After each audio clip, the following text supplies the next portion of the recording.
is Eric Vasquez here from teachmetodesign.com. I'd like to wish you all a happy Thanksgiving, and today I've got something pretty fun for you guys, so let's dig in.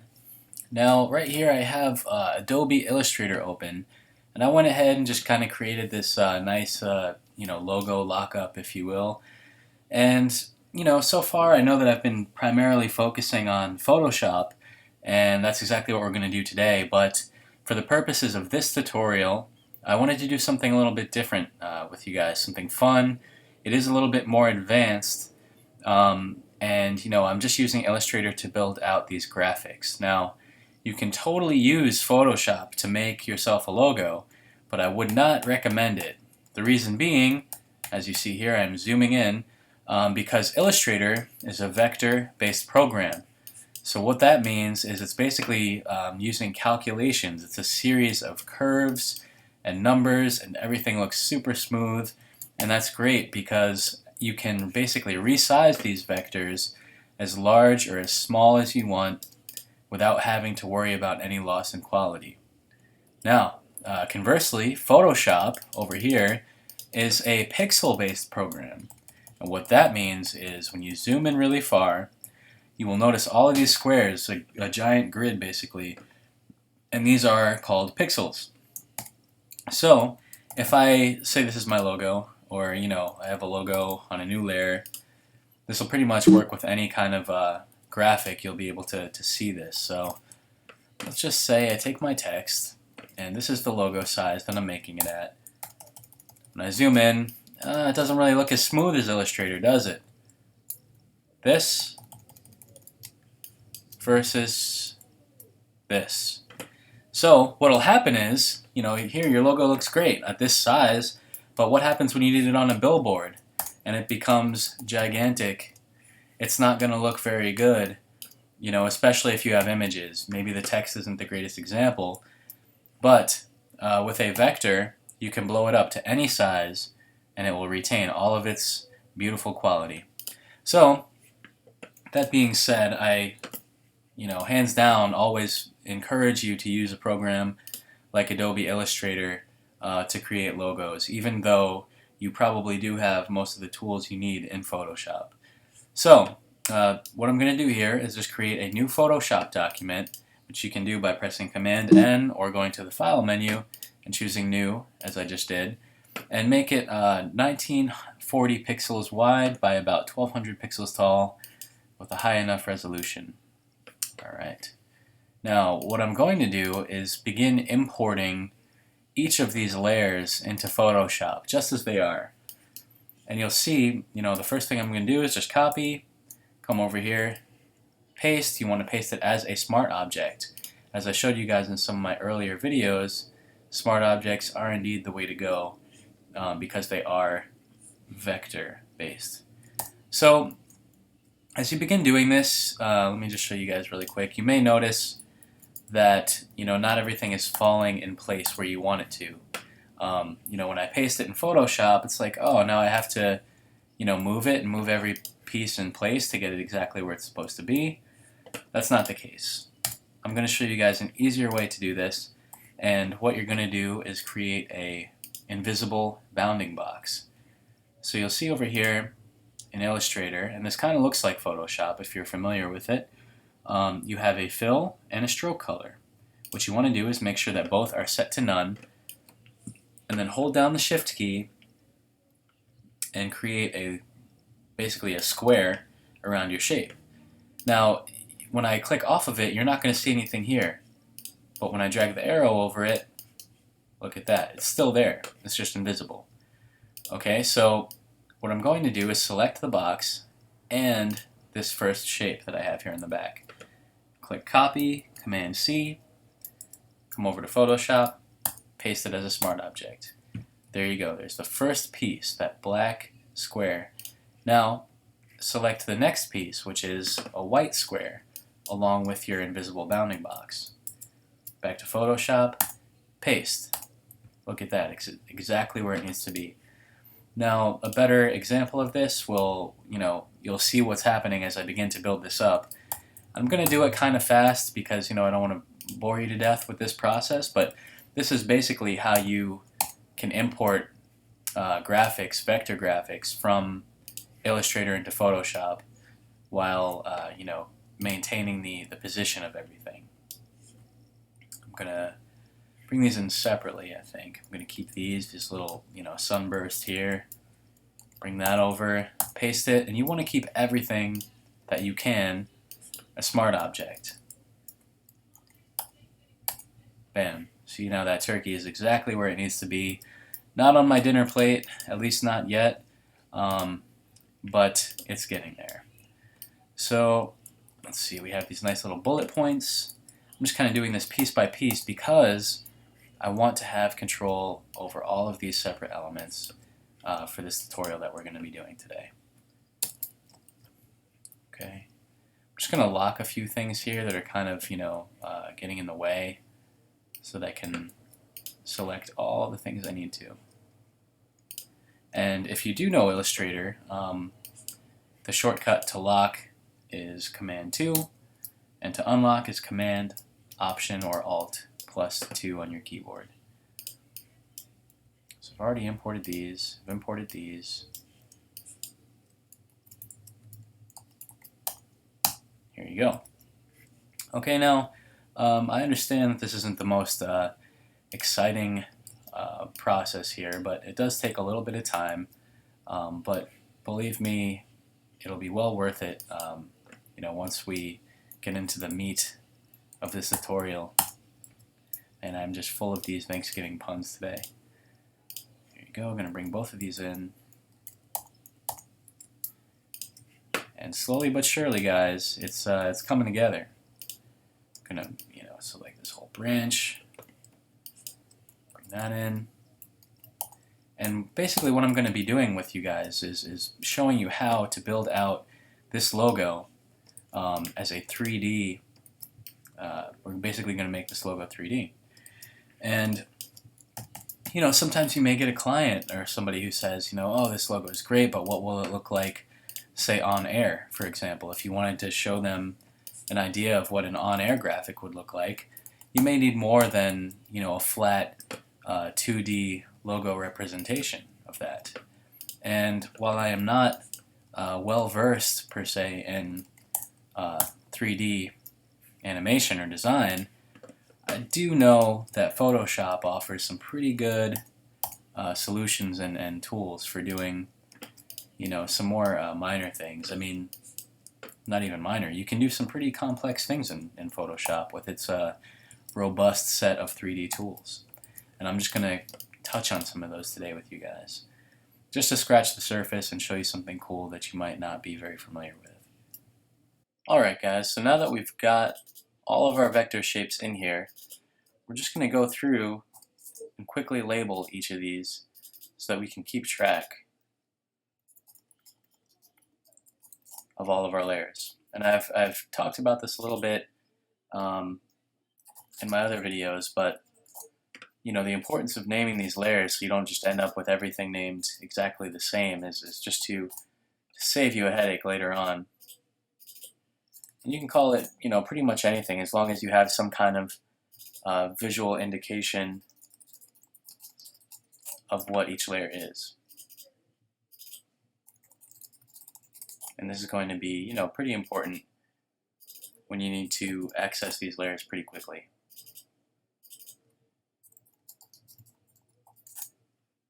Alright, and it'll just take you a couple of minutes. It's the last step before we can kind of get into the 3D stuff. Right.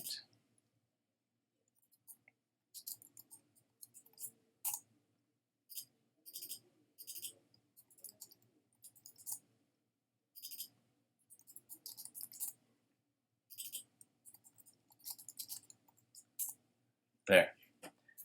Now, from here, what you're going to do is select your very top layer, hold down the Shift key, and select all of these layers. Actually, sorry, I'm getting a little bit ahead of myself. Before we group all these things, we're going to actually begin converting them into 3D extrusions. So to do that, just hold down the Control key, hold down the Control key, and click on the first layer, and then select New 3D Extrusion from Selected Layer. Alright, come back to your Layers tab and do this with each of these individual layers. I know it may feel like a lot of, prep work or a lot of back and forth, but this is so far the best way that I've found to do this. And obviously, the more complex your logo or your shape is, the more times you have to do this. But it's worth it in the long run. Okay. For example, if I just wanted to render out just the type, happy or Thanksgiving, it would definitely be a little bit faster. But I wanted to, challenge myself here and do something that's a little bit more involved. Especially, if you're doing a logo, it's usually going to at least require you to use more than one shape or layer. Okay. Almost there, guys. And we're going to do this with every layer except for the background layer. Okay.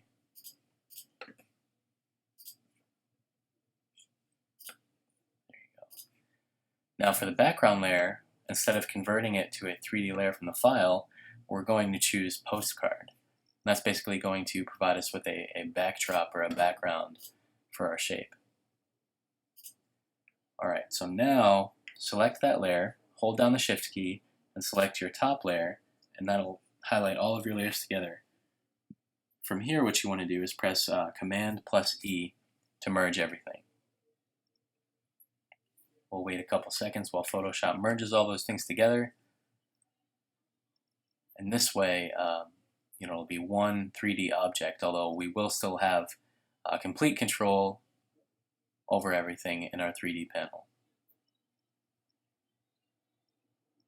So now that we have all of our 3D layers here over in our palette, we can see, if you look at your layers palette, it's just going to show up like one layer that says background. But over here, you'll see all of the layers named. So the first thing that you'll notice is that this just kind of looks like one solid shape. But basically that's just because everything is kind of out of order here. So the first thing that we're going to do is try to kind of get the order of these shapes back the way that we want them. Let's see our main shape layer. Go here.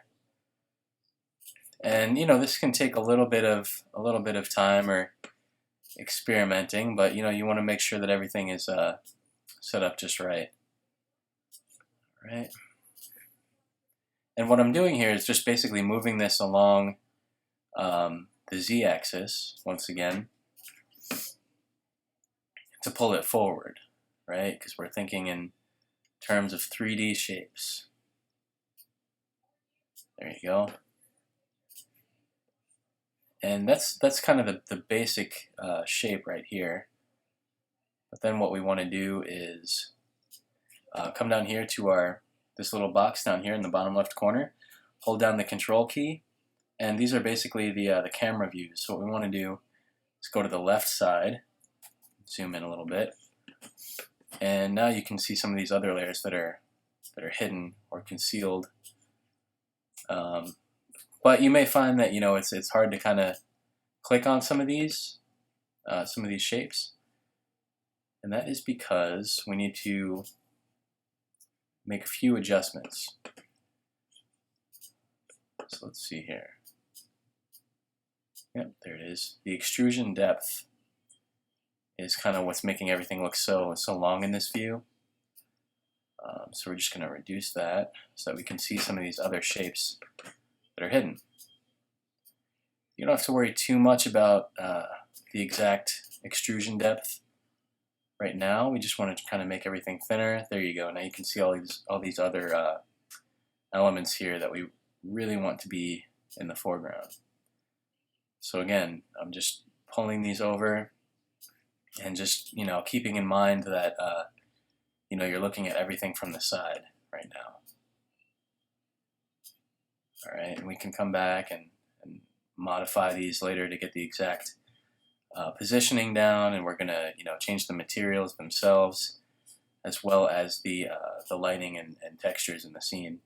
So right now we're just kind of continuing to reconstruct our logo in this 3D kind of environment here. So just almost there, kind of moving these this last shape here are the bullets, I believe. Small. Grab those. Oh, almost got them. There you go. All right, and then come back down here and go back to the default view in front. There you go. And now you'll see that this is basically, our logo. This is the very basic form. So go ahead and save that. Now, the first thing that we'll want to do is kind of adjust the camera itself a little bit. Oh, can do that. Sorry guys, bear with me a sec.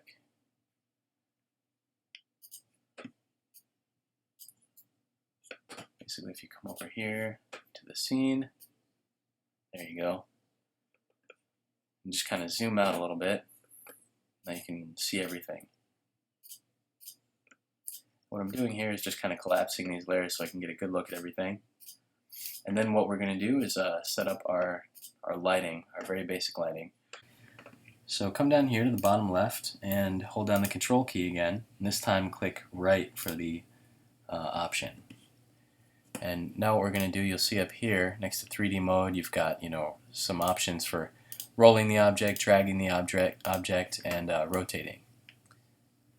Alright, so I'm going to rotate it a little bit and try to position the camera in maybe the upper corner here.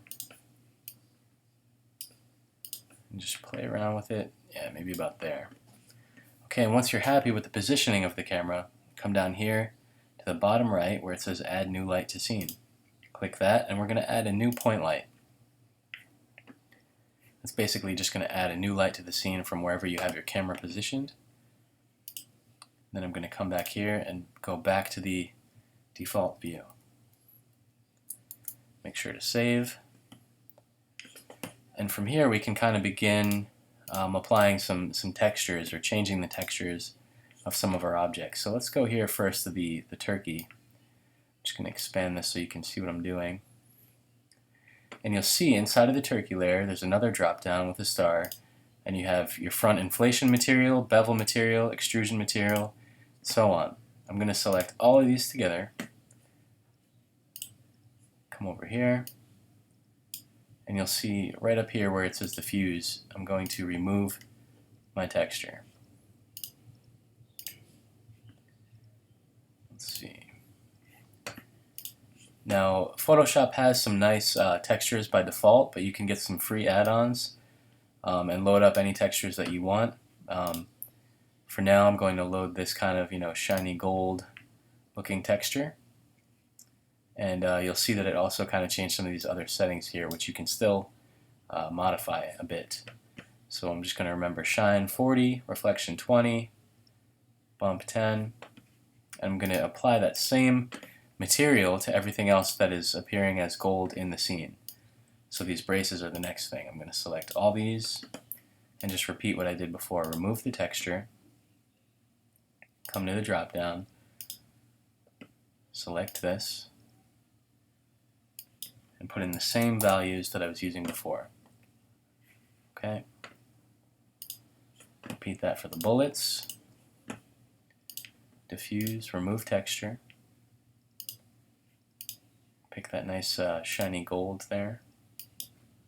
And you'll be able to preview this to get an idea, so you'll kind of see what effect this is having once we go through. I'm going to do the same thing here with the branch, diffuse, and remove the texture.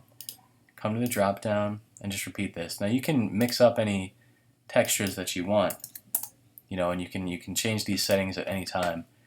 I'm just kind of doing this to get something laid in here that's going to have a bit of depth to it. I know it seems a little bit repetitive or tedious, but it's necessary in getting all of your materials to look good. You have to take a little bit of time, and believe me, I'm by no means a master of this myself. I'm still learning quite a bit about this myself. So don't feel bad if you make a mistake or have to go back or try things a bunch of times to get it right. The important thing is to have fun. Have fun while you're doing this. Play around. I mean, that's the best way to really kind of discover new things, especially in a program like this. And Photoshop is just so robust. You can do so much with the tools that are available here. All right, looks like these bullets, I think these are the last things that I need to make that gold texture. And I might actually do it to this white square in the background too. We can see how that looks. Okay. And almost there, guys. I'm going to show you how to add some more, reflections and things like that too. Just to step up the cool factor. There you go. I think that's going to look pretty nice. We may actually want to increase the reflection on that. We don't want it blown out completely. Maybe it's the shine. Put that up a little bit and just kind of see what effect that has. Add a little bit of roughness. Okay, and now what we're going to do for happy, for this bit of text right here, I want to remove the texture just like we did in the previous step, but this time I want the front inflation material to be white, and I want the extrusion material to be the same, gold color. So that what that's going to do is basically any of the extruded area that you see here is going to become that shiny gold color. Right, but the front will still remain white. I just want to see how that looks. So you'll notice here you have a little icon that says render, or the keyboard shortcut I believe is Command Option Shift R, and that's going to give you a little preview of what you got so far.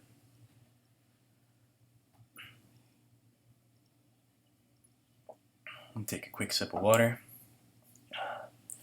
Depending on the render settings that you have, this can go quickly, or it can take some time depending on how complex of a design you have.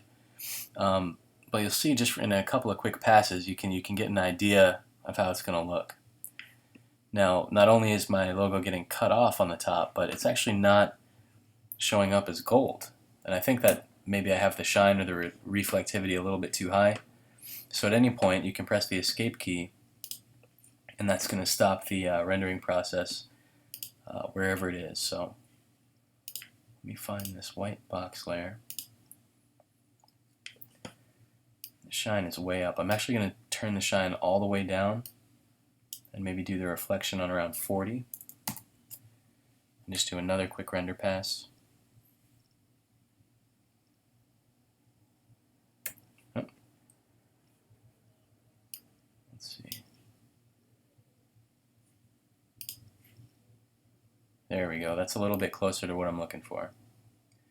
So I guess I just had to turn the shine and the reflection down for now. Now one other thing that I want to do here is I might actually want to create a little bit of a shadow from this main block onto the block behind it. So what I'm going to have to do is change the view to the left, zoom in, and let's see, I have the white box here. What I want to do is actually move this, not the main shape, but the box in the back.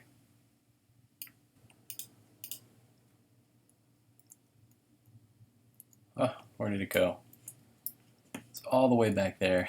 Okay, I don't want it that far back, so, but I had to separate it from the other elements that I have here.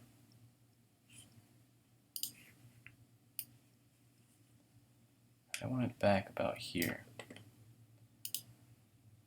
I want to do the same thing, this white box.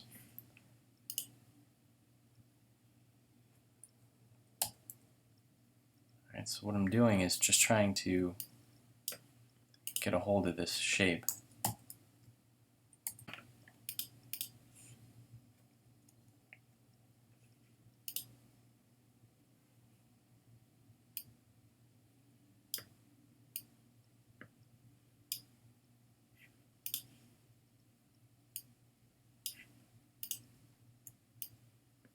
There we go. Just want to push it back a little bit and line it up with the shape behind it. So right now you can see that the alignment is off. So what I'm doing is just holding down the command key and selecting both of these, and I'm going to come up here to the align tools and just realign that in the center. Okay. Now I'm going to select the Thanksgiving type while I'm here. Select all these, the materials, remove the texture, and essentially kind of do the same thing that we did for the happy text.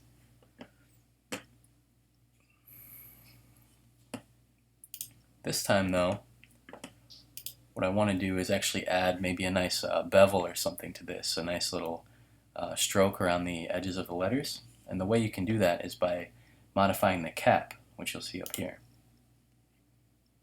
I'm just going to add a pretty small width, maybe 10%. Add that. And then come down to the front bevel material and change that to our gold texture. Okay. Last but not least, select the date here, November. Grab all these layers, remove the texture from that,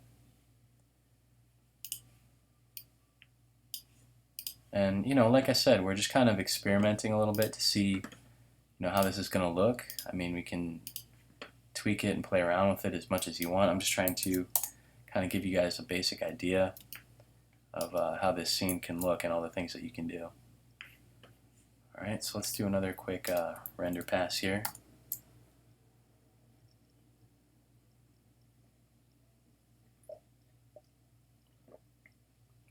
And you'll notice now I've got some pretty interesting shadows happening. Some of them are actually pretty strong, maybe a little bit harder than what you want, so we can soften that effect. But I think it's going to look pretty cool actually. So let's come up here to our point light, select the point light, and check off this box that says light fall off. And I believe when you do that,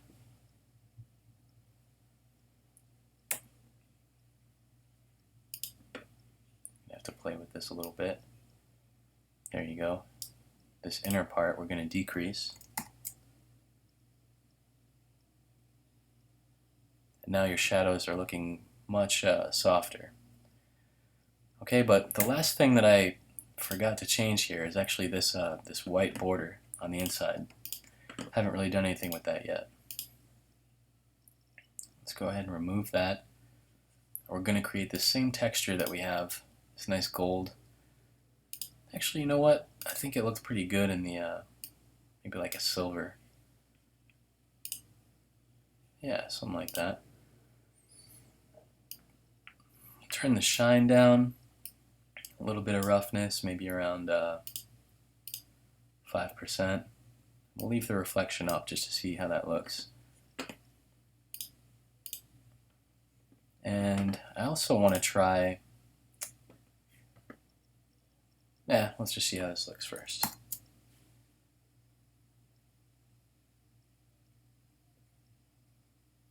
Yeah, it's looking pretty good. Something else that you guys might want to do in your scene here is kind of modify the background a little bit, or also add some reflectivity. Let me show you guys something real quick. Okay, so what I want to do actually is change the IBL. I forget what that stands for, but it's basically kind going to determine a texture that you kind of see on top of your whole shape. So what I want to do is click New Texture and make sure that it's the same size as the current document that you're using.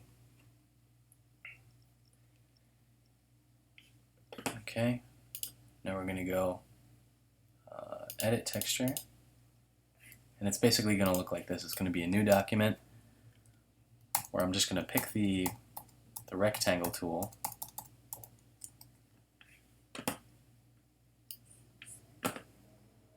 on my background layer, just kind of make a solid black, take another rectangle on top, make it a solid white, and go about halfway, yeah, about there. Next I'm going to select Brightness Contrast, check off Use Legacy, sorry I forgot that part. We're going to lower the contrast a little bit, somewhere around there, and then hit Save. Okay, go ahead and close that. And it's actually going to create this kind of cool effect. I forget exactly what that stands for, so I apologize, but it creates kind of a cool effect here. Now, one other thing I wanted to do was to play around with the background layer a little bit, because you can also, add texture to this. You can play with these settings just like all of the others. You can make the background really reflective if you want. And let's just see how that looks.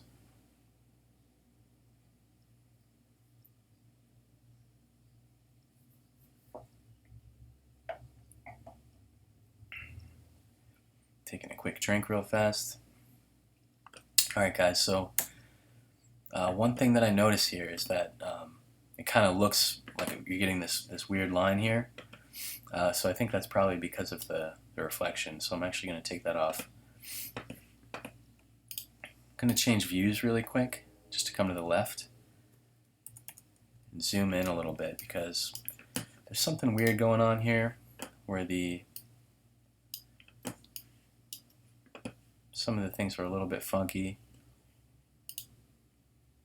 I think it's just the extrusion probably.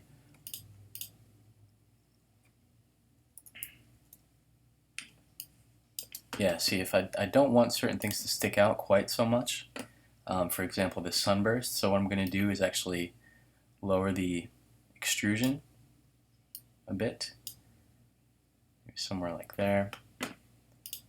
Same thing on the turkey, let's try and lower that a bit, make it about 60.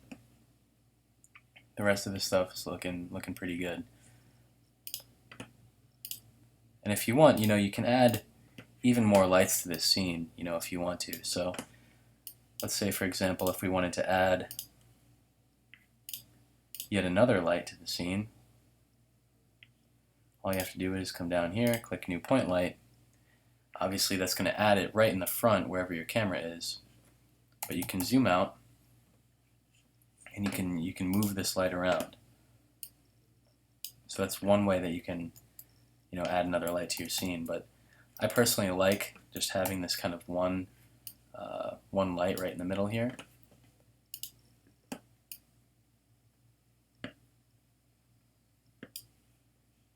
Now I'm just kind of moving some of these other elements around a little bit and fine-tuning,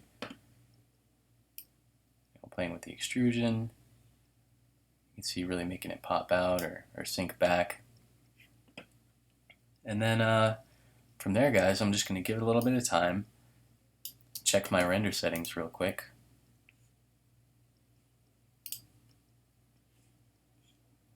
And you'll see the quality is high. You can make that a little bit better. And keep in mind, this is going to add some time here, but that's okay because we want it to look nice. So I'm going to pause the video here while I let this render, and I'll be back with you guys soon. Welcome back, guys, and here we are. We have our nicely rendered logo, and I've changed back over to the layers palette where you'll see that it's actually now just one flat object. I'm going to go ahead and hold down the Control key and convert this to a smart object. So now we have our full 3D logo, including the background, which we set up as a postcard. And we can do a few things here now if we want to, enhance it or play around with the colors or anything like that. So the first thing I'm doing is adding a curves adjustment layer, which you just saw me do right here. And you'll notice if you hover between these two layers and hold down the Option key, you'll get this little black arrow that you can see over here in the Layers palette. And what that means is by clicking it, you'll see this arrow, and that means that it has a clipping mask applied to it. So if I had another layer, let's say a solid black layer, below this, it wouldn't affect it at all. However, if I removed that, it would affect the black, even though you can't really tell here, probably because it's black and not another color. That would be a little bit easier to tell what's happening. But now you can see the red in the background is actually getting darker as well. But again, holding down the Alt-Option key and checking that off ensures that it's only affecting the layer connected to it. So with that in mind, I'm just kind of playing around with some of the contrast a little bit here. Seeing if I can get it to pop anymore. It does a little something. And we're going to go ahead and also apply a hue saturation adjustment layer. And you'll notice that I clicked this layer first, the 3D layer. And that is because if I now click hue saturation, it'll automatically have a clipping mask tied to it. So now I can just kind of play around with the colors a little bit. See what looks good. If I want to make it a little bit more of like an orangey gold color and boost the saturation, that looks pretty cool, compared to before. It's subtle. I don't know if you guys can tell, but it definitely gives it more of a gold-like appearance. Right now I'm just going to rename this 3D logo, get rid of that red layer, and I'm actually going to crop this as well because we don't need all this extra space outside. So using my marquee tool, which is M on the keyboard, I'm just going to drag a rectangular selection around the logo, come up here to the image menu and select crop. There we go. Alright, and what I'm thinking here is it might be kind of cool to change the background up a little bit, or maybe to just kind of isolate our logo a little more. So I'm just kind of using the magic wand. This is kind of a down and dirty way to do this. And looks like I'm missing a little bit down here. Switch over to the lasso tool and just kind of quickly grab some of that. And I'm holding down the Shift key here so that I can add to my current selection. You can do that with any of the other selection tools as well. And it doesn't have to be, spot on here. This is just kind of a demonstration for you guys. So now that I have all the background selected, I want to apply a layer mask. But you'll see what happens. It actually knocks out everything outside of that area. It knocks out the logo itself. So we need to invert this selection, and you can do that by pressing Command-Shift-I on your keyboard, or by coming up to Image, Adjustments, Invert. With that, we can now click the layer mask, and you'll see that it just instantly removes the background. So you may be asking, oh, well, why did you even bother to make a background if you're just going to take it out? And that's a very good question. Sometimes you just have to play around with things and see what looks good on the fly. And what I'm actually thinking of doing is having the background in there, but just on its own layer, so that we have a little bit more control over it. The way to do that, I'm going to press Command-J to duplicate this layer, select the original mask thumbnail, and now fill it with a solid white. So you'll see here I can just come over and select my paint bucket tool and simply click on the layer mask thumbnail and fill it with white. There we go. And now it's back to its original state. But you can't really tell because this logo is on top and all that. So what we're going to do though is move this red layer in between the two layers and change the blending mode to multiply. Actually, let's see how some of these other adjustment layers look. Maybe just color. Color's a little bit washed out. The multiply is not bad. I think we can work with that. apply. And if you do, want to change the color of this, you can just add another adjustment layer like that. Maybe you want it to be more of a blue color, that's kind of nice. Gives it a little bit of contrast there. Or, maybe you like the red or the orange. One other thing to note here is that, the left side is getting pretty dark behind the logo. And while that is okay, you may also want to add some, lighten that up a bit. So let's add a levels adjustment layer. And this slider on the right is actually gonna bring out some of the lights here. And the slider on the left will actually kind of increase some of the darker values here. So you can see just by turning that on and off, it kind of helps, but it's only affecting our background. If I move this all the way to the top, it kind of blows out our logo. However, I don't need clipping masks on these layers because this is already, just dealing with the background here. But, there's a few ways that you can just kind of play around with your logo, polish it up a bit. And, you can try to make some other selections as well if you want to isolate certain parts of the logo, like I'm doing here. I'm just selecting the inside of the Thanksgiving text so that I can try something real quick. And again, I'm just using the magic wand. Now I'm going to come over and make a new layer, and I'm going to fill this layer with black. Maybe see how it looks on overlay. It looks kind of cool. I like the way that it kind of fades into the shadows a little bit. But you can also use this selection to add gradients. You can fill it with patterns or textures or pretty much anything you want. And the way that you can do that is by making a selection, holding down the command key and clicking on the layer thumbnail over here, and you'll get that selection again. Make a new layer, fill it with black. Again, we're just going to use this layer as a base for a clipping mask, so I'm creating another layer on top, applying the clipping mask like you've seen me do before, just by holding down the Alt Option key and doing that. And now you can basically, turn the opacity down to 0,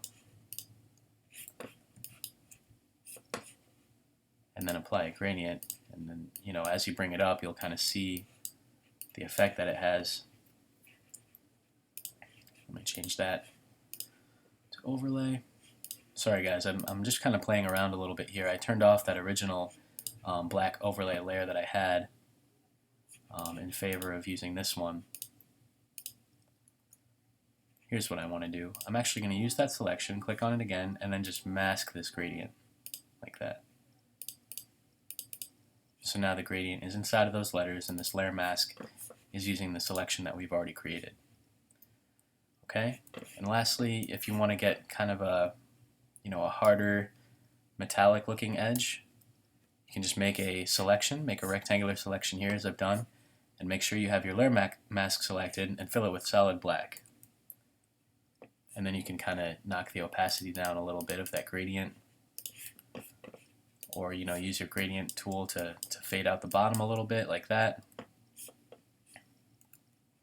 And then just kind of experiment until you get it right. I mean, if this was going to be a something that is used on air, like a real on-air graphic, you would really get in there and refine all the little edges and anything like that. But for the purposes of this, I really just wanted to show you guys how you can take a logo from Illustrator, just a flat 2D logo, bring it over into Photoshop, and then kind of create a cool 3D mock-up for a client. And it's just, fun, quite frankly. It's fun to make these kind of polished, rendered, shiny logos. And I hope that you guys have learned something along the way. Thank you for sticking it out with me here. And yeah, I look forward to seeing what you guys do. And as always, if you enjoyed this video, please sign up for our newsletter to be the first to know about all of our new tutorials. And like, share, all of that good stuff. And feel free to leave a comment and let me know what else you guys would like to see. Thanks, and we'll see you next time. Happy Thanksgiving.